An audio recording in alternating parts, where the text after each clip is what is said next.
ଚା ଭାରତୀୟଙ୍କ ଦୈନନ୍ଦିନ ଜୀବନର ଏକ ଅଂଶ। ସକାଳ ହେଉ କି ସନ୍ଧ୍ୟା, ଚା ବିନା ଦିନ ଅଧୁରା ଲାଗେ। କିନ୍ତୁ ଆଜିକାଲି ବଜାରରେ ବଢ଼ୁଥିବା ନକଲି ଓ ଅପମିଶ୍ରିତ ଚା ପତି ଲୋକଙ୍କ ସ୍ୱାସ୍ଥ୍ୟ ପାଇଁ ଗଭୀର ଆଶଙ୍କା ସୃଷ୍ଟି କରୁଛି।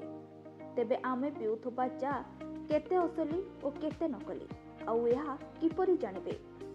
ଏହାକୁ ଦୃଷ୍ଟିରେ ରଖି ଖାଦ୍ୟ ସୁରକ୍ଷା ଓ ମାନଦଣ୍ଡ ପ୍ରାଧିକରଣ ବା ଫସାଇ କିଛି ସରଳ ଉପାୟ ସେୟାର କରିଛି, ଯାହା ମାଧ୍ୟମରେ ଆପଣ ଘରେ ବସି ଅସଲି ଓ ନକଲି ଚା ପତି ମଧ୍ୟରେ ତାଲିକା ଜାଣିପାରିବେ। ପ୍ରଥମ ପରୀକ୍ଷା। ଏକ ଫିଲ୍ଟର ପେପର ନେଇ ତା ଉପରେ ଅଳ୍ପ ଚା ପତି ରଖନ୍ତୁ। ପରେ କିଛି ବୁନ୍ଦା ପାଣି ପକାନ୍ତୁ।